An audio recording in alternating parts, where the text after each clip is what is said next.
Thank you. And just so people know what he's talking about, I am offering free one-on-one and small group yoga sessions.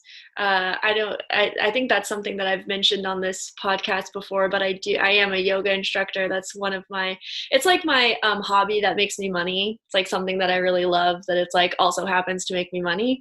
So I am offering free one-on-one and small group sessions for um, uh, Black people and people of color during this time, so that you can breathe and move and unplug, de-stress, like take that time just for you, just to recenter, recollect, reconnect to your own self and your purpose, so that you can fill your cup up in order to continue to do the work that you're doing, because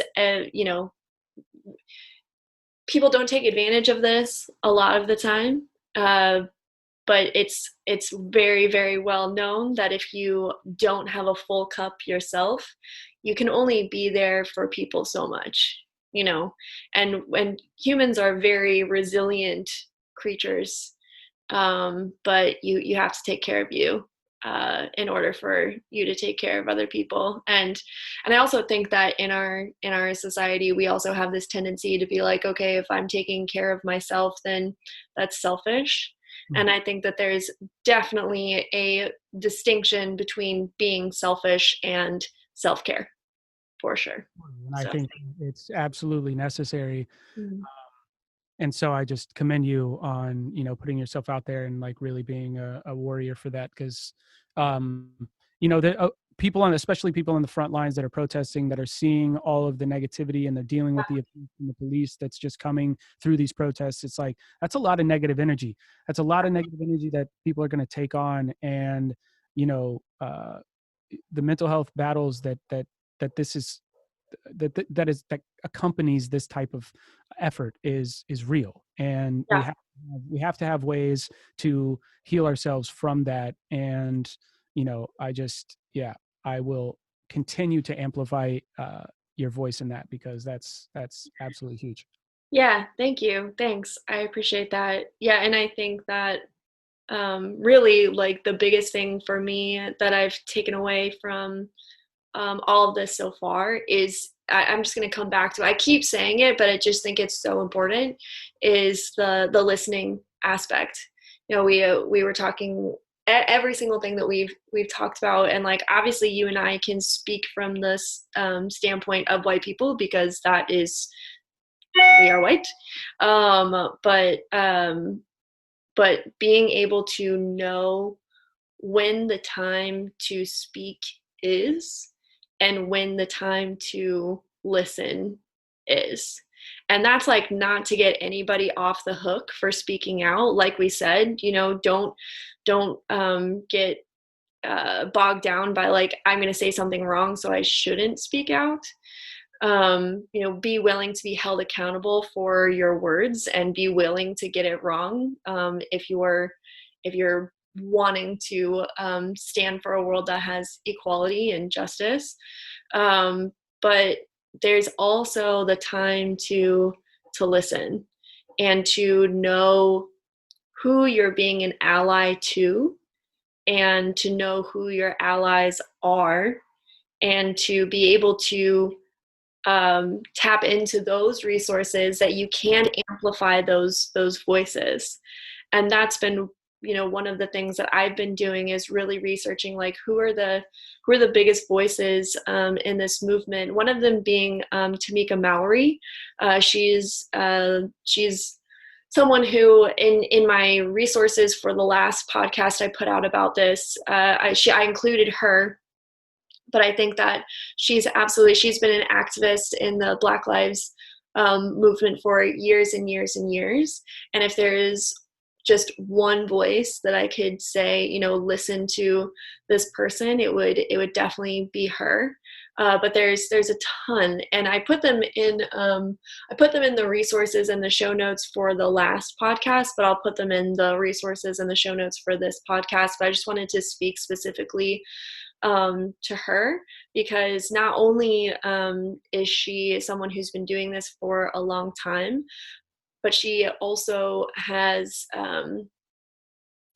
the respect of her community as well. She has the hundreds of thousands of people who listen and follow her, and she is an amazing voice to listen to and to learn from during this time. Absolutely. And so I just wanted to highlight her. Yeah. um, yeah. So yeah, being able to know who your allies are and whose voices are you lifting up, because we can't all do this alone. Like there's in gender violence, you and I can't do that by ourselves, right? There's other allies that we have in that fight. And so it's the same thing with racism and white privilege. We're not doing this alone. And that's the beautiful thing about it too, is that we aren't doing this alone, and that there are people that we can raise up and lift up and amplify in this time. So that's also, and it's all from love. Like, it really is. Like, if you just come from love. Like, if I were, like, what I ask myself every day is like, okay, coming from love, like, if I say that I'm someone who loves everyone and is someone who's spreading love in the world, what would that look like today? And that's everything from texting my mom to donating money places to amplifying voices to making podcasts to reaching out to you.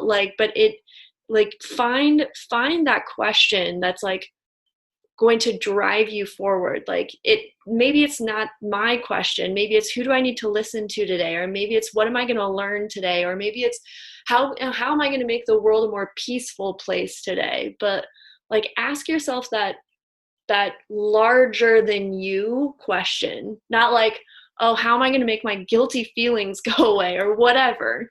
It's like, no, what's your larger goal? If your larger goal is love, ask questions about love. If your larger goal is peace, ask questions about peace. And I think that's a great place to start in taking action, and to making this world a more loving, peaceful, alive, equal place. There's my soapbox. Yeah, absolutely. Fight the power, Yeah. but with love, with love. Yeah, exactly. And know that you're not in it alone. I know that I feel alone a lot. Oh, for sure. Especially, I mean, what I find so interesting about this time is the perfect storm that came and transpired to to get us to the point that we're at right now. Is that I don't think that we'll call it, for generality's sake, we'll call it the system of authority. I don't know that they were prepared for what was going to take place on the back end of a global pandemic that isolated everybody inside of their house for months, and were, incredibly anxious and uncertain about what the future was holding, as the economy was starting to, tank and collapse, and we're still kind of not sure what is actually happening. And then to have, like back to back to back to back, because it was like George Floyd, it was the straw that kind of broke this whole thing open. But there were so many that were like back to back to back to back to back. That was just like, absolutely, like, what were people going to do? And then all of a sudden, 40 million people are without jobs with Mhm. nothing but time on their hands. And it was just this perfect storm that goes, all right, boom. And Yeah. everybody is like targeted at going, oh yeah, we don't have sports to distract us. We don't have movie theaters we can go to. We don't have all of these shows and entertainment and restaurants that we can go to. We don't have any of the, our other creature comforts. We only have our thoughts and anger and frustration and vengeance that we want to release on this system of oppression that's been here for so long, hurting, all of our community members that, like, that we love and care about. And all of a sudden it was just like, boom, community after community.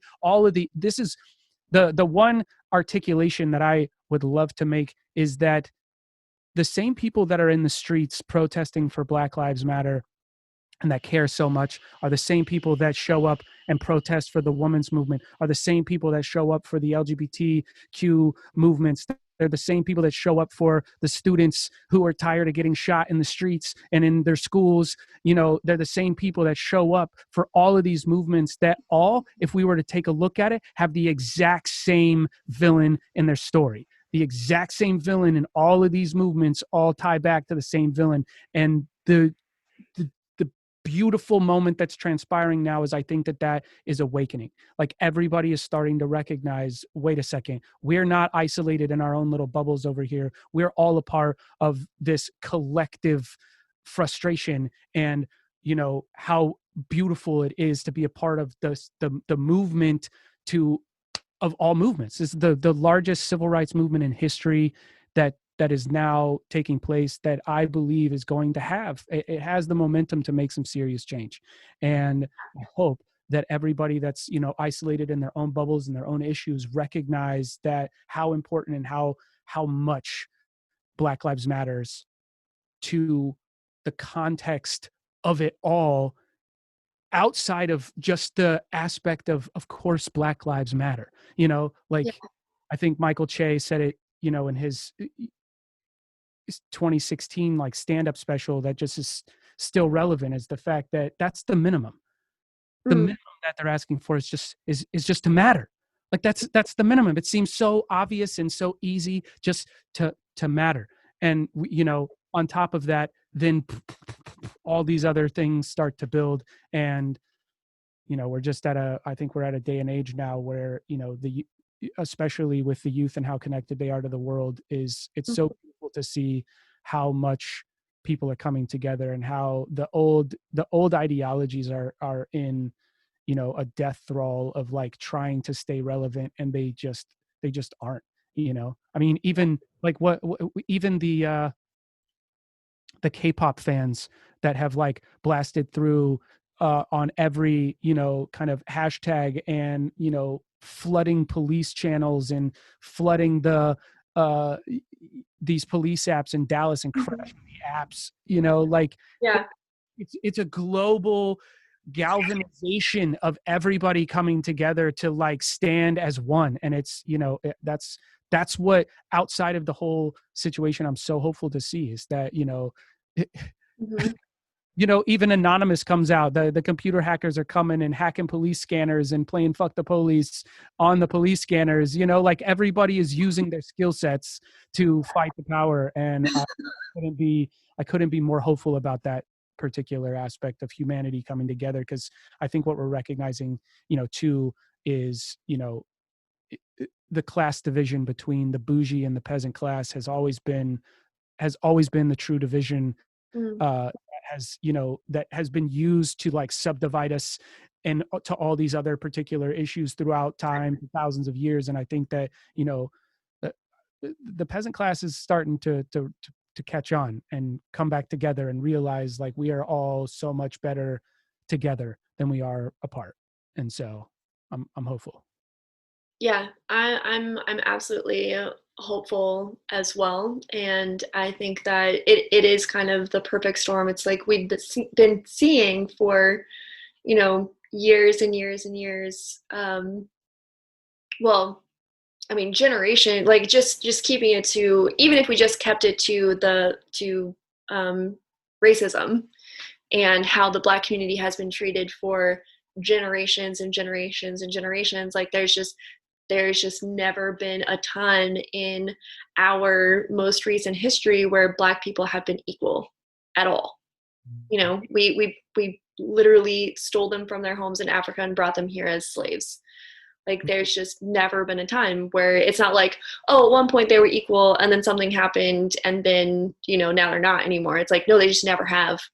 And so we're fighting, you know, generations, hundreds of years of oppression. And we have this, like you said, we have this perfect storm of pandemic. You know, there's not any of those other distractions, which for me brings up a point of asking yourself, you know, how much, and I say you as like the royal you, Um, but how much do you get, do you let distractions take you away or take you out of, the society that you actually live in? It's so easy to get lost in our little bubbles. And like you said, we have this pandemic. It's like, okay, all of that shut down. It's like now all there is to do is just to watch what's going on in the world and see because, yes, we've heard a lot of Black names that have been murdered unjustly very recently, but this has been going on forever. Like our whole lives, Yep. this has been going on.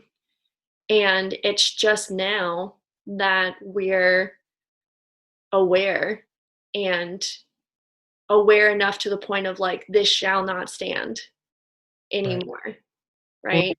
and the volume of which it's being filmed, and just the absurdity of all of it. It's like it's so crazy, because what it seems like what happened, right, is that the civil rights movement kind of started building this engine, Yeah, right? And then they got it started, and then, with how the government works, COINTELPRO, like, killed the engine. Like, they killed the momentum of all these movements by undermining them from the inside. And then it went through, and there was an incredible system of oppression through, law enforcement, the war on drugs, mandatory minimums, stop and frisk, like all of this bullshit that started happening. And what started happening was that was just woof, woof, trying to start the engine again. Woof, woof. And then all of a sudden, this global pandemic happens and everything goes away. And then all of a sudden, boom, we're in an age of technology where things are so rapidly quick that somebody can right. videotape something in 1 second. And all of a sudden, every blog carries it everywhere. And now everybody is aware in a very short amount of time, to where woof, that engine starts back up. And now the engine's roaring. And I don't know that they're going to be able to stop this engine. Like, it's alive and well, and has brand new technology, and it's sustainably sourced energy that I think is going to be last a long, long time. you know Yeah, definitely. Well, and there is a quote from Will Smith that was like, this isn't what was it? Oh, I'm not going to say it exactly, but it was basically like, this isn't the time where this stuff has started happening. This is the time where stuff has started being filmed. right. Exactly what you just said, because you can everyone has a camera. Everyone has a camera. Everyone has a video camera with them pretty much at all times. Right. And so this is the age of accountability. But and I also think that is my call to action to people, is that eventually we are going to be able to go back to work. Eventually movie theaters are going to start opening up. Eventually we can go to concerts again. The pandemic is something that has is not like the rest of forever, right?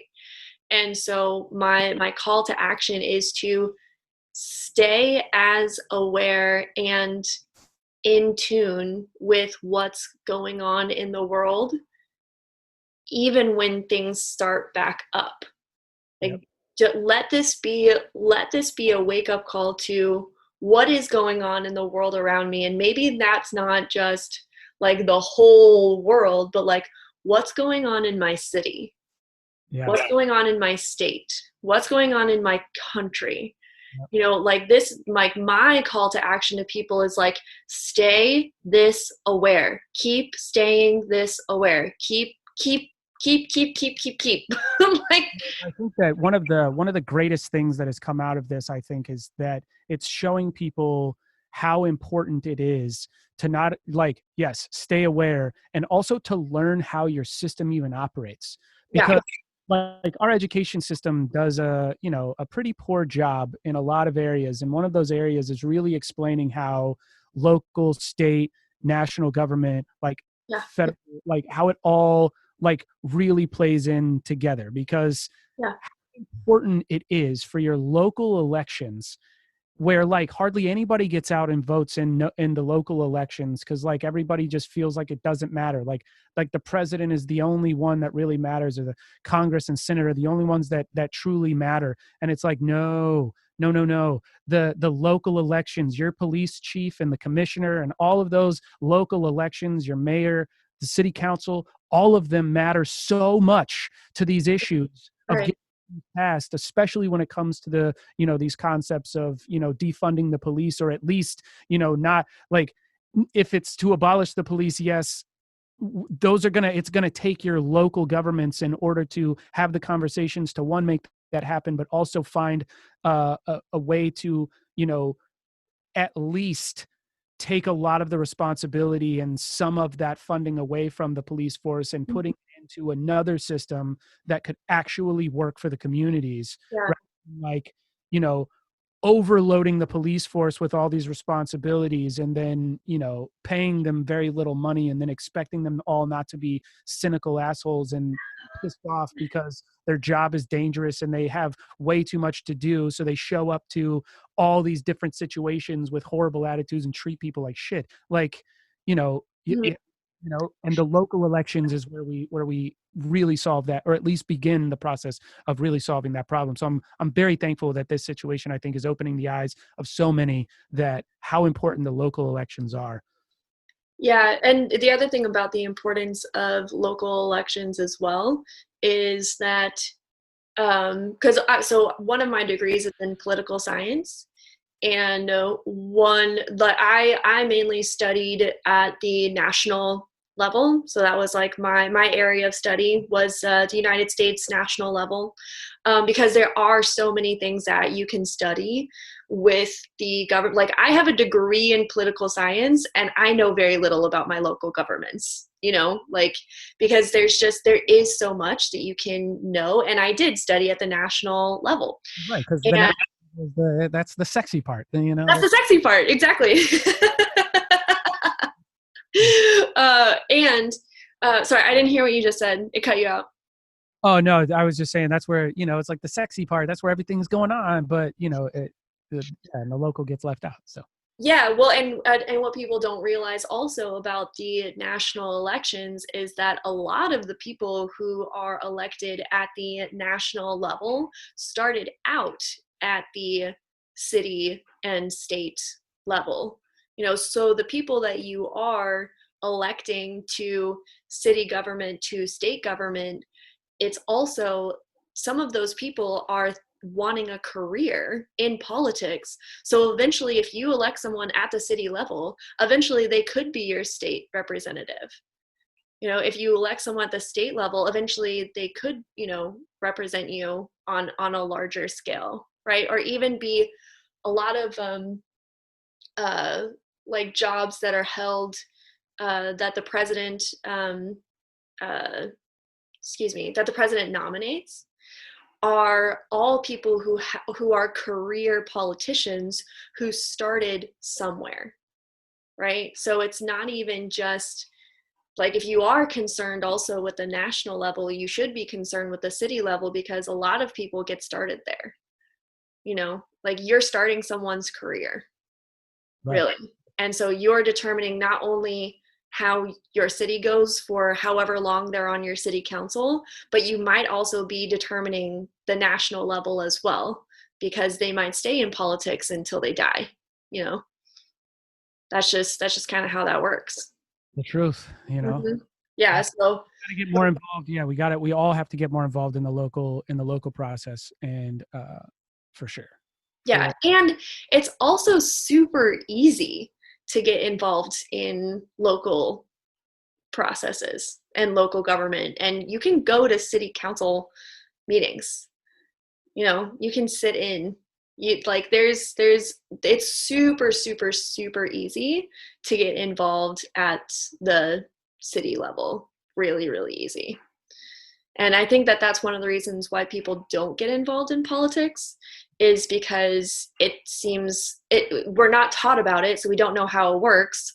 So then we're like, oh well, I don't know how it works, so I don't really want to take the time to learn how it works, so I'm just going to leave it alone.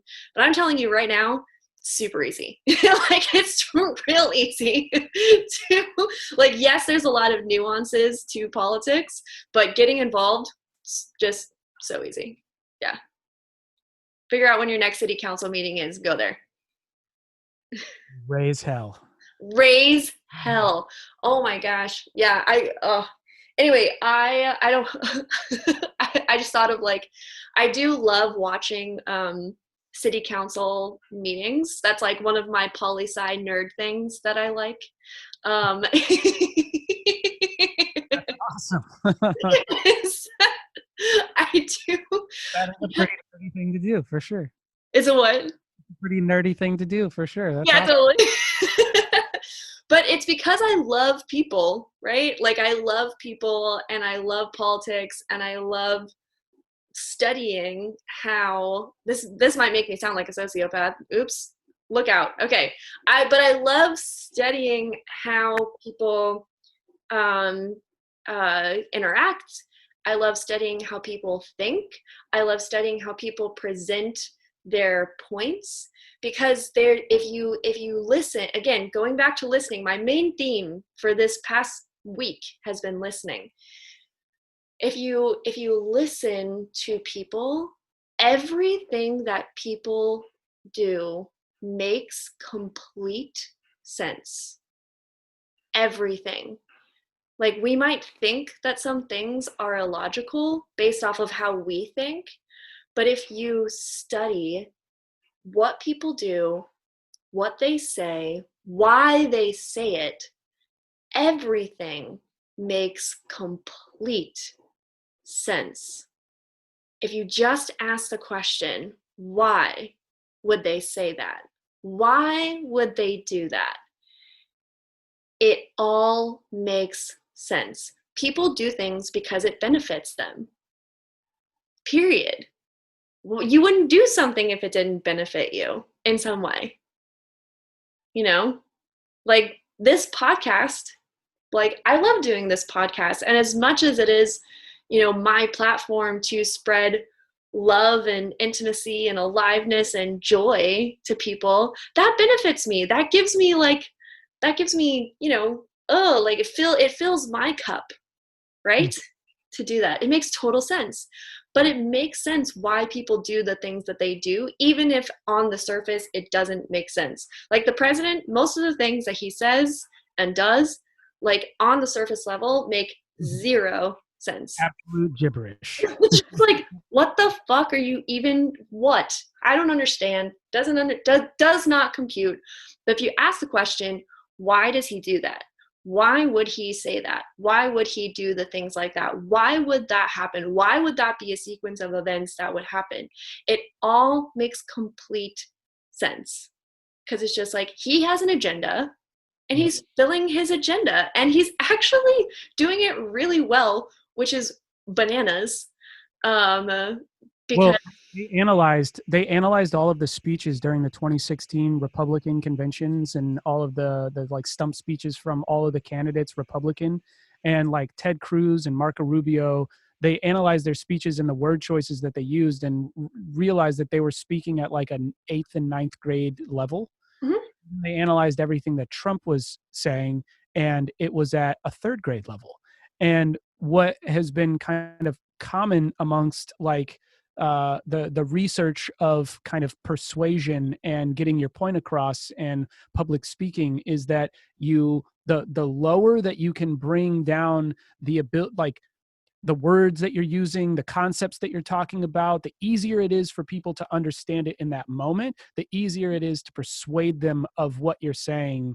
And regardless of what it is. right. So it's like looking at Trump, even from the outside and someone that doesn't agree with anything that he stands for, I can still recognize that he is brilliant at what he does Yeah. because he knows how to communicate and persuade the people in his demographic that he wants to talk to. And it's infuriating how good he is at it. But yeah, but it's that I think that's just one of the elements that that the research was showing that like is why he's so good at doing what he does, Yeah. is that he has like nailed that ability to seem like he has no idea what he's doing, but he's very targeted in what he does. Yeah, totally. And so if we go all the way back to our conversation about race and white privilege, um, it it it makes total sense why people do what they do. It makes sense why the police do what they do. It doesn't make it right. Just Right. because something makes sense does not make it right. So let me make that distinction very, very clear. I'm not condoning anyone's behavior. Um, but it does make sense. Kind of what you're talking about. The police have like 15 different jobs that they do. They're undertrained and they're under, I don't know if they're underpaid. I do not know the statistics about how police are paid at all. So I can't speak to that. But I do know that they're undertrained for the jobs that they do. And then you go out and you see all this bullshit in the world, and then you become cynical, and then and you also have that. I was talking to a friend of mine who's also from the military as well, and this might be something that you could speak to. But he was saying, like, you have that comrade mentality, like you have that band of brothers. Obviously not all policemen are men, but you have that comrade mentality of like, I must protect my people, like we are in this together. So And what's that? totally true. Like, there's the bond that happens when you go through something like super hard with people and you're like shoulder to shoulder with them going through something, and it bonds you together. And so, there's absolutely that kind of brotherhood within the police force that's like you're going out and, at least the ideology and some of their experiences, reflect the fact that what they do is really challenging and really hard, and, and it's a thankless job in a lot of ways. And so, they band together and have this kind of gang mentality. Like they really it is kind of run like a mafia in the sense that like everybody sticks together, no, everybody toes the line, and no one turns their back on each other. And, Mhm. it, they don't rat each other out. And then at the same time, they want everybody else to rat each other out, and so it's a very hard shell to crack, you know, and hopefully, I don't know, hopefully we can get through to the idea that they're here to protect and serve, not to Yeah. protect, but Well, this other individual that I was talking to who had the military experience was talking about the difference between and I'm not also saying that the military is perfect either. Like we could totally, like, that's a totally different, like, two week topic. But what this in this particular instance, what he was speaking to was that the military has a lot more of a checks and balances system, and there's a lot more like um to like where you're operating under a certain level of integrity, where it's like the mission is like this higher level. Like the mission is not about us banding together and like having that like mafia mentality like you were talking about. But the mission is that this thing happens. And so if one of my, even though we have this comrade mentality, there's still this checks and balances where it's like, hey, what you did isn't cool because we're all here to serve this purpose. right. And so there's more of a likelihood in the military that you would call someone out for doing something shitty, than if you were in the police force, because in the military you have like this is like there's more of a what is it? More of an intention on the purpose of why you're there than just we're all comrades doing a job. No, it's totally true. And I think that when I was just reflecting on that, I find so much truth in that. In also, there's a there's a thing with the military where we're all held under the articles of the Uniform Code of Military Justice. So there's like the articles of the UCMJ, and it is something that every military person is held. It's a standard that every military person is held to. And as you were bringing that up, I was like, why is there not a code Yeah. for the, because here's the thing, this is what's so interesting, is that not only are the military members like, so let's say a military member goes out, and one of the common things unfortunately in the military was drinking and driving.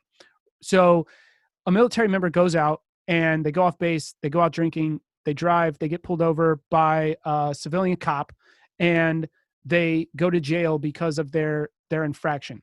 Mm-hmm. That military member is not only in violation of the articles of the UCMJ, and they are punished under the military rules, but they also then have to face the civil rules and follow the laws at which are, that all civilians adhere to. So they get whopped twice for the same crime because they're held to a higher code. But that does not mean that they're not held to these other laws over here. And so it's interesting in this conversation, like, why isn't there a code for police officers? Like, Right. they're in a UCMJ like thing that is this set of rules that all police officers must adhere to, that puts them to a higher standard than what they're holding everybody else to in terms of the laws that they enforce. Because then that, I think would take away the qualified immunity nonsense that is going on. And that's the problem, is that you can't actually hold a cop accountable because they have qualified immunity for all these little weird, stupid little reasons. And so if we actually created this law, this UCMJ basically that says, no, you're going to be held to this like real higher standard. And if your crime is heinous enough, you're actually going to be held to both. And Right. you know what I mean? Like, and, how about not killing people? How about that? Like, let's leave that as like you have a use of force and an escalation procedure, but you also have a use of force de-escalation procedure. Let's go ahead and put that de-escalation in there first and not just go straight to killing people when, our soldiers that are in war zones can detain people without killing them, you know, and not sit there and cry they were afraid. Like, it was just like, I don't understand that. Sorry, I'm ranting. I'm getting on a soapbox right now. that's no, that's totally fine. But and I also wanted to make it clear that I don't currently have a um the knowledge of, because I know that one of the things that's being called by for protesters is to defund the police entirely. Like, it's not about what we're talking about right now, which is how can police be held to a higher standard? What are the, like, they're clearly not being held accountable, which is part of the problem, but that's also fixing something inside of a system that already exists. Right. And I think a lot of, like, not I think, a lot of the frustration right now is that, this system should just not exist anymore. And I honestly, this is a conversation that I've had very, very recently. Like, this is, again, going back to the very first thing that we were saying is that, when I grew up, I was, exposed to all the reasons why cops are good, you know? And so this is a very new conversation for me to have about whether or not to even have police, right? Like, I've seen, like, obviously, for years and years and years, I've seen the faults of the police system that we currently have, especially working at a domestic violence center. There's just like horror stories about it. So it's not a new conversation for me to talk about, okay, not all police are good, but it's definitely a new conversation for me to, like, talk about abolishing the police. And so it's just not something that I know a lot about at all. Like, that's definitely something that I would want to research, because I know that the police system that we have in our country, it's not like universal. It's not how all countries do it. And so there are other ways to provide that protect and serve for the people of the country outside of the system that we currently have. However, I still do believe that there does need to be people that we call that like can protect and serve, right? Like, when is needed. So maybe that's a different system entirely.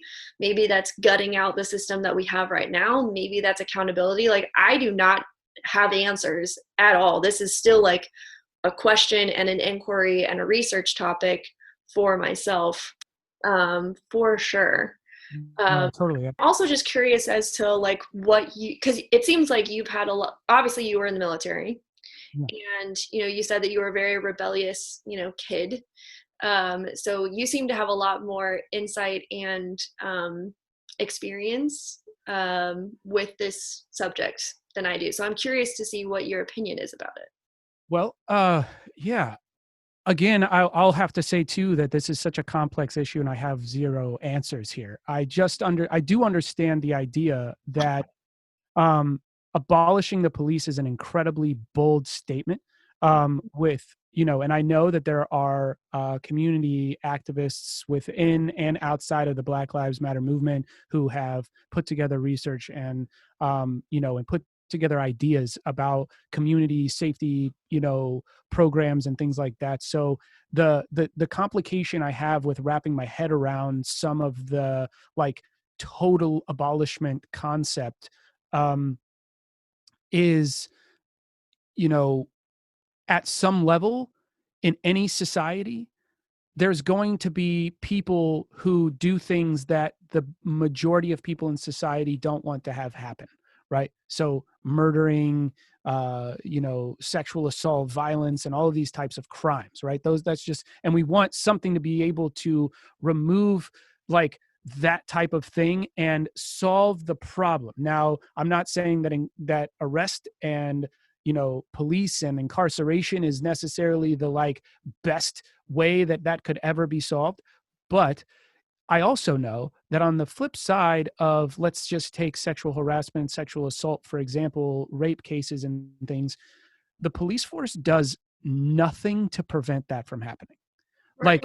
Like anybody that's been involved in that issue, just particularly because I've heard like this is one of the things that I've heard like Tucker Carlson, for example, use as an example as to like why we shouldn't abolish the police and why that's such a crazy idea, and not even abolish but just defund. They think it's such a crazy idea, and that shows such a reflection of like their lack of understanding of some of these issues, where the police do nothing to prevent that crime from happening. And in a lot of ways I mean, it's a statistical anomaly that rapists go to jail and serve any kind of time. So the system that we have in place, all the way from the police to the judicial system and the government and all of that, all the way down the line to incarceration being the deterrent that we're using as a way to say, hey, don't do this or this will happen. The system of laws we have in place isn't working. It's all broken. It's a completely fucked system. So to say that police are, defunding the police because, oh, that's going to create all this crime and who's going to prevent rapes from happening is like, it's a complete lack of understanding that like the system's already broken. And so I'm curious where, defunding the police and okay, if we were to abolish the system as it is, which I absolutely agree would be a great step in rooting out the problem. We have to abolish the system as it is and rebuild something that is of equality, that is compassionate, that has training focus, that is incredibly difficult to do, instead of it just being this like, like a whatever, how many week course, like a 6-month course in order to become a police officer and given a gun and license to go kill somebody. Like, you have to be given like massive amounts of training, and not just in law enforcement, brutal military tactics. I'm talking like emotional intelligence courses. I'm talking you have to study the laws that you are actually there to uphold. Because if you don't even like, if cops aren't required to even know the laws they're enforcing, then how do they know that what they're doing is right or wrong to begin with? So I do agree a lot about abolishing the system that currently is, defunding and removing some of the responsibilities that we give to police, and say, why do you need $330 million, Seattle Police Department? And this is just one police department, for example. Why do you need $330 million? Why do you need a new squad car and cruiser it seems like 6 months? I mean, like living in a city where it feels like new cop cars are rolling out all the time and every one of them seems pristine and they all seem to be of like the same kind of manufacturer. I go, how is all of our city dollars that's going to law enforcement, like what's on your budget? Let us into your spending plan and go, what are you spending that money on? that's so vital to the necessity, while you also complain you're not getting paid enough. But yet if we take away some of your responsibilities, then you won't be as stressed out. Like, I don't see why that's necessarily a part of the problem. Now, again, I come from a completely ignorant viewpoint, and in a place where I don't like authority. I don't like the fact that people can just come in and ruin your lives when, you're not really doing anything that's like affecting, people too much. And that's where the conversation gets a little weird when you talk about, what happens with domestic violence situations, what happens with,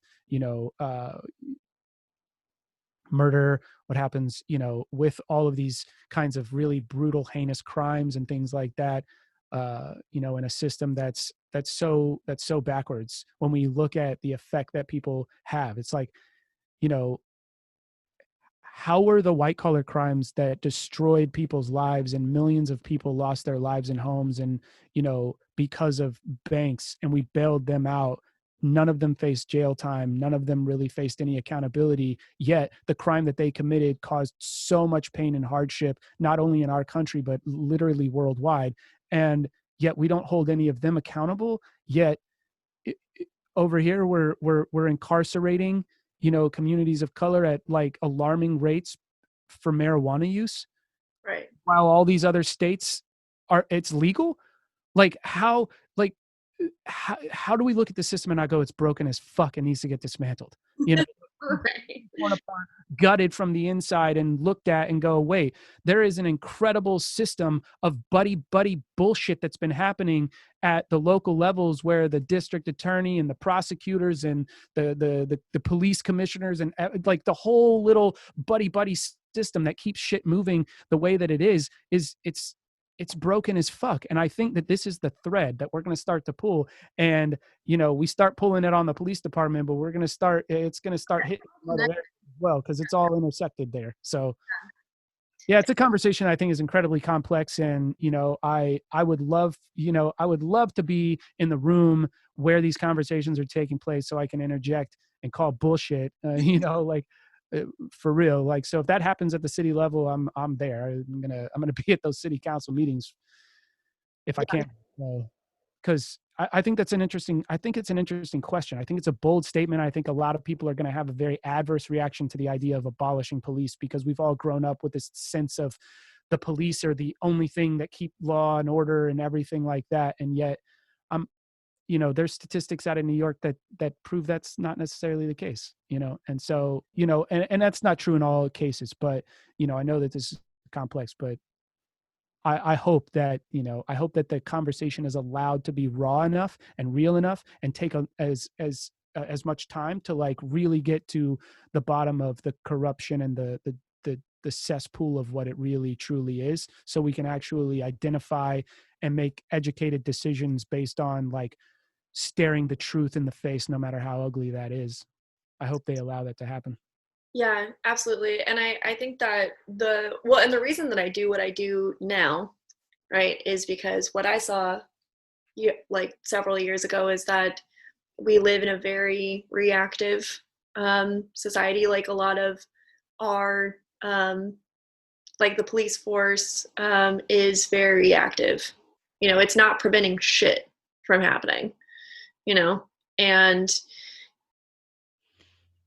I think that, again, drawing it back to, I do want to talk about like the actual, because I can talk a lot about like rape and gender violence and LGBTQ violence and things like that. Like that's like my area of expertise, right? But in the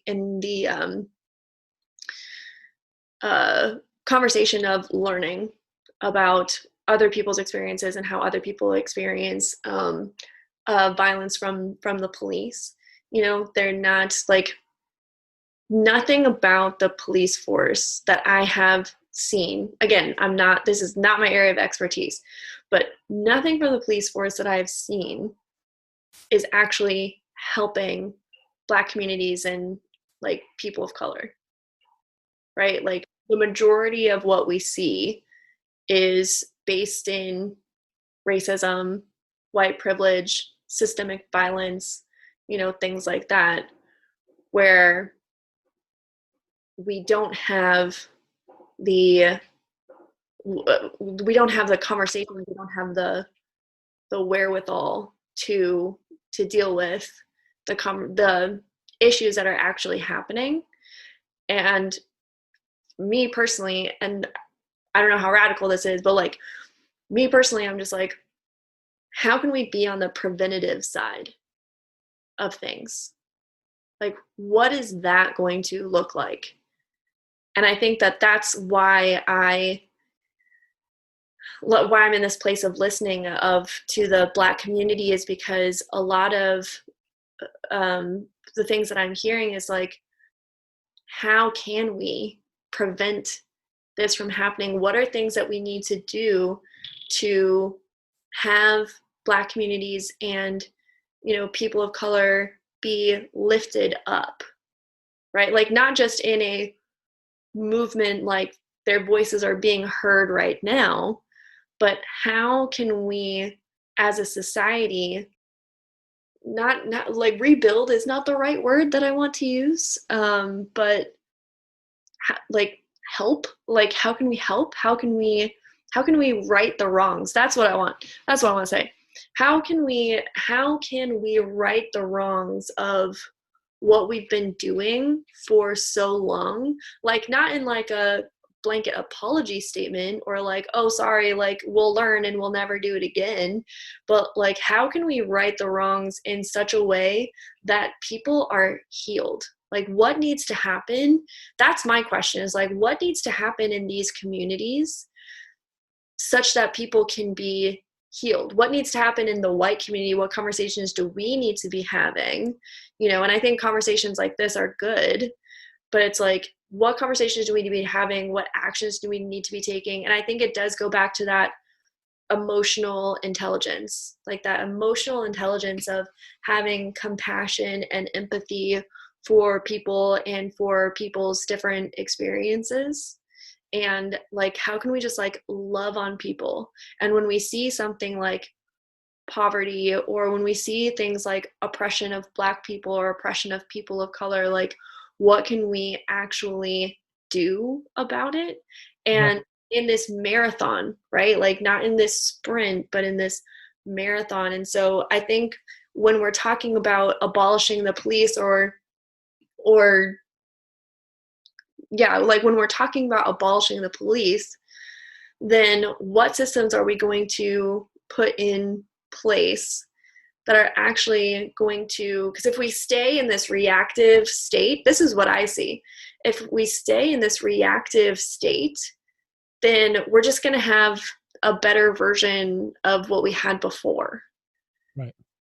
We need to create something that's actually going to begin to heal people and to heal our society and prevent things from happening. How can we teach people to, I don't know. Like, how can we teach, or what systems do we need to put in place, or what do people need to learn, or what support do people need in order to have the resources to have thriving communities? Totally. And I think that what it's going to take is a complete reimagining of what society is looking like and built upon, right? Like, in a quick example of how you just get a snapshot of it is, you look at like Seattle, since we're here, we look at their city budget for 2020, right? And we look at it and we say, holy shit, the police department is taking up like 5 or 6 times more than anything else on this list. And how is that effective for driving growth in all areas of your community? How are you preventing situations from happening by just having more authority and more force in that authority? Meaning, like, all this money is going to upgrading the weapons that the police have. How does that help the community? Because it doesn't actually help the community at all.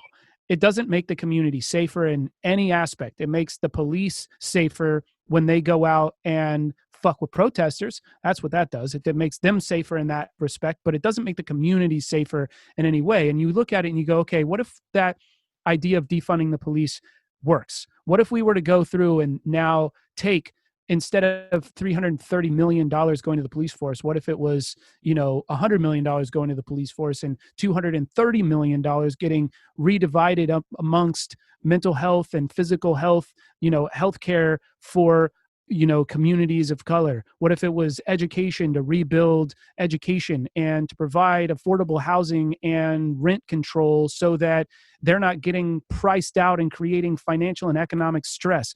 What if there was grants and opportunities for their communities to be able to own property and own businesses that were provided by the city and the taxpayers and their own taxes that they're paying? Like, what if those opportunities were available? And I think it's going to, and it takes much, much more than that too, but I think it's going to take an incredible reimagining of what our city is focused and what their priorities are. And right now they're completely fucked, and they're completely backwards. And it all plays and it's all interconnected to this concept of this giant system that's been built to benefit one group of people over all the rest. And we have to like do the hard look and reflection and say, if we're to come out of this and actually build something that works for everybody, we have to disestablish what is currently the priority. And we have to reimagine what society is going to look like. And we have to be able to rein in this concept of constant growth capitalism that provides, no rent control, so that people who own real estate can just continue to charge and charge and charge higher and higher prices, while businesses aren't required to pay more and more and more for their workers and wages. And recognize the lunacy of that and how it's affecting disproportionately communities of color, and how that leads to hardship and stress, and how that deteriorates physical and mental health over time. Then they don't have access and the proper equity. They don't have, communities aren't, provided proper and really good access to opportunities and education, which then trickles down the line to where there's not enough representation of the communities of color in the mental health and physical health fields. So they don't feel safe to actually go and get the treatment that they need to be able to, have sit down conversations with therapists who, look like them and have their experiences. So I think that it will take an entire reimagining to truly fix this problem. And I hope that, there are people in positions of leadership that are willing to make the space and have these conversations. Yeah. I mean, well said. I think what you really point to is really how it is all connected, right? It's not just an isolated, defund the police or abolish the police, but it is an entire system that it is going to start unraveling, and it needs to. It needs to, in order for there to be equality, in order for there to be justice, in order for, people to be heard, treated fairly, all of it, right? So thank you so much for saying that. And I mean, I know that we could talk about this forever.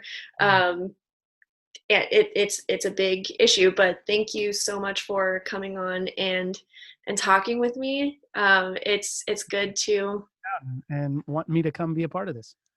yeah, you're so welcome. And thank you for all of the work that you do in gender equality as well. And thank you for your voice inside of what's going on now. And it is important that to hear someone who is a white male saying, yo, this is fucked up, and people of color, black people, black communities are suffering, and we need to do something about it. It's important to have you speak out. And so thank you so much for not just using this podcast for us to have this conversation, but I know that you do that in other ways as well. Is there any ways that you want people to be able to get a hold of you or reach out to you? Yeah, I have an Instagram account set up for kind of my music production side of things, where I am launching a program very soon to teach other artists the power and necessity of putting messages into their music that, speak truth to power. And I think that, teaching the ways in which to do that, and reflecting back the program that I've used this to show that it's needed and show its effect and impact so that we can inspire generations of artists to become, art activists and continue to kind of push that vein forward. So yeah, at 22, 22 mysteries on Instagram. And yeah, I just started that. So yeah, show me some love and come have a conversation. And yeah, Awesome. yeah. And just stay connected with all of the artists that are, that are pushing out great messages and continue to amplify those voices that need to be heard. Yeah, for sure. All right. Thank you so much, Shaun. I just so appreciate you and I love you to pieces. And Let's talk soon. yeah, we'll talk soon. Thank you for listening in to my conversation with Shaun. I hope that it was something that is enlightening or gives you something to think about or even gives you a place to have conversations with other people as well or actions to take. I am going to be putting some resources into the show notes. And so I hope that you take advantage of those resources, find different books, movies, people that you can research, look into, follow, lift up as we continue on this journey of love and equality in our nation. Thank you so much for listening. You can also reach out to me. My email is lovedrippingfromthewalls@gmail.com. And my website is elizabethannecunningham.com. That's Elizabeth with a Z, Anne without an E, and Cunningham like clever pig. Thank you so much for listening. Thank you so much for loving. Continue to do so. Stay safe out there.